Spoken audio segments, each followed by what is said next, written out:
আসসালামু আলাইকুম সুপ্রিয় কবুতর প্রেমী ভাই বোনেরা। আমার যে কবুতরগুলো রয়েছে শীতের জন্য আসলে বর্তমান সময়ে আপনাদের কি করণীয়, প্রথমে আমি বলে দিই, শীতে বাচ্চাদের একটু যত্ন বেশি করাই লাগবে, কারণ শীতের সময় একটু ঠান্ডা লাগলেই বিভিন্ন সমস্যা দেখা দিতে পারে। মশা মাছি থেকে দূরে রাখতে হবে। তারপরে শীতের জন্য আসলে এখন যারা ঘরের ভিতরে এবং ঘরের বাইরে যারা কবুতর লালন পালন করছেন তাদের জন্য আসলে কিছু কাপড় চোপড় যেন বাতাসটা একটু কম লাগে, যেন একটু ঠান্ডা লাগলে কিন্তু আপনার কবুতরের নাক দিয়ে পানি পড়া এবং কবুতরের খাবারে একটু পরিবর্তন আনতে হবে। যেমন আমি এখন এই যে বুটা ভাঙ্গার পাশাপাশি কিছু সরিষার দানা দেওয়ার চেষ্টা করছি, কারণ সরিষাটা আপনার কবুতরকে একটু গরম রাখবে এবং বিভিন্ন ঠান্ডাজনিত সমস্যা থেকে তাকে কবুতরটা একটু যে পুষ্টি গুণাবলী আছে এটা একটু তার জন্য অনেক ভালো। আমি আমার এই যে নতুন কবুতর বাচ্চাগুলো মোটামুটি আমি প্রতি মাসেই 3 থেকে 4 জন কবুতর বাচ্চা পেয়ে থাকি, যারা অল্প পরিসরে। মাশাআল্লাহ আমার এই কবুতরগুলা প্রতি মাসেই মানে মিস নাই। এই যে দেখুন মাশাআল্লাহ ডিম নিয়ে বসে আছে, প্রতি মাসে ডিম দিচ্ছে এবং বাচ্চা দিচ্ছে।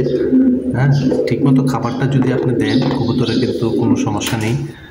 একদম একটা পোষা হিসাবে আপনি ঘরের ভিতরে এবং ঘরের বাইরেও অল্প পরিসরে 2টা অথবা 3টা দিয়ে কিন্তু শুরু করতে পারেন।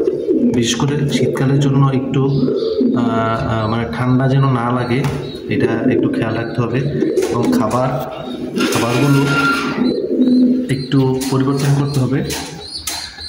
যেমন পাশাপাশি প্রত্যেকটাকেই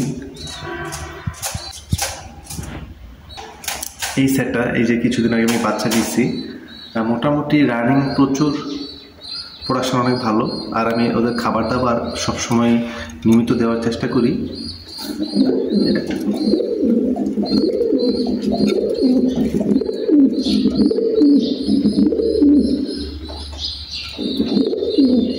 যারা আসলে কবুতর লালন পালন করতে চান, মানে দেশি কবুতর দিয়ে লালন পালন করলেই আমি মনে করি বেটার।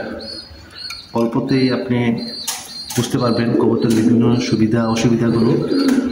কবুতরের বাচ্চার জন্য শীতকালের জন্য একটু বেশি খেয়াল রাখতে হবে, কারণ বাচ্চাকে যদি মশা কামড় দেয় বা বিভিন্ন ধরনের এই ফুলে যাওয়া, চোখ দিয়ে পানি পড়া, এই ঠান্ডাটা থেকে কিন্তু আপনাকে একটু সেফ রাখার চেষ্টা করতে হবে। খাঁচাটা যদি ঘরের ভিতরে থাকে তাহলে অবশ্যই বেটার, আর যদি বাইরে থাকে কিছু ট্রিপল দিয়ে চতুর্পাশে যেন একটু আবদ্ধ অবস্থা রাখার চেষ্টা করবেন কাপড় চোপড় দিয়ে, যাতে সহজে ঠান্ডাটা না লাগে। এটা সবচেয়ে বেশি, কারণ পশু পাখি কিন্তু এত ঠান্ডার জন্য একটু বেশি কেয়ার করা লাগে। মানুষের মতোই পশু পাখিও একটা নির্দিষ্ট একটা টেম্পারেচারে সে কিন্তু অসুস্থ হয়ে পড়ে। প্রত্যেকটা কবুতর বাচ্চা আমার রানিং। আমি এর আগের পর্বেও দেখিয়েছি আসলে কবুতর লালন পালন করা একদম সহজ। অল্প কিছু খাবার আর একটু পানির পাত্রটা আসলে সবসময় পরিষ্কার রাখার চেষ্টা করবেন। প্রতিদিন পানিটা পরিষ্কার করে আবার নতুন পানি দেওয়া এবং খাবারগুলো যেন একটু শুকনো থাকে। শুকনো খাবার দিবেন। গমটা আসলে সবচেয়ে বেশি প্রিয় কবুতরের, গম, তারপরে ভুট্টা ভাঙ্গা। আপনি পাশাপাশি শীতের জন্য একটু সরিষার দানাটা, তারপর রেজা, বাজরা এগুলো দিতে পারেন। দামের দিকে চিন্তা করলে আপনি দেশি কবুতরের জন্য মোটামুটি ভুট্টা ভাঙ্গা, গম, সরিষা এটাই অনেক বেটার। অল্পতেই আসলে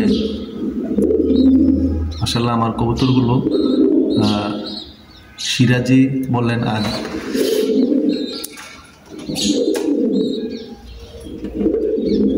প্রতি মাসে কিন্তু এখান থেকে আমি বাচ্চা কালেকশন করতে পারতেছি।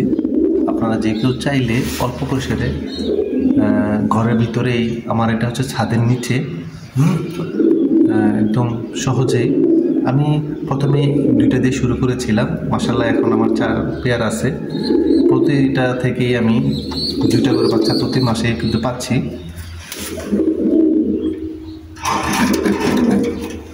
একদম চমৎকার। তো বাচ্চাগুলোর বয়স বেশি হয় নাই, আর সবসময় চেষ্টা করুন বাচ্চাগুলো কী অবস্থা, খাবার দাবার খাচ্ছে কিনা।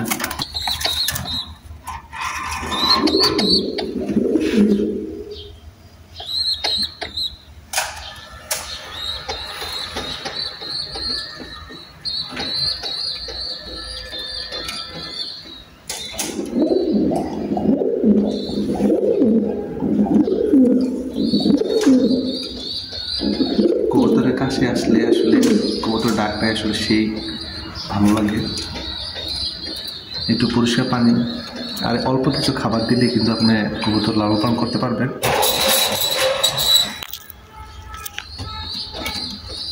দেখুন পেয়ারটা একদম সুন্দর, একদম ম্যাচ করেছে, সুন্দর। ওদের বাচ্চাও অনেক সুন্দর সুন্দর বাচ্চা আসে।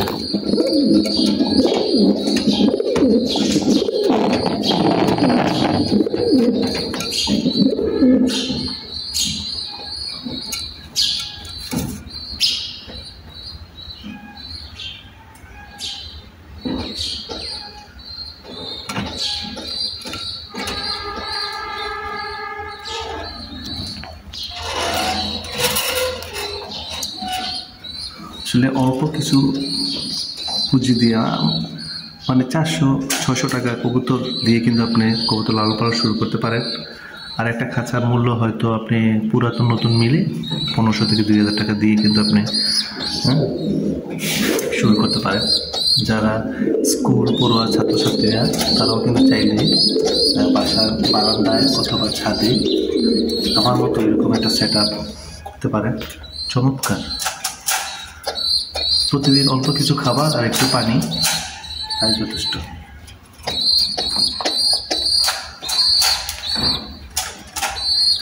কত সুন্দর বাচ্চাগুলা। ওর মার কাছ থেকে খাবার খাওয়ার জন্য কান্নাকাটি করতেছে।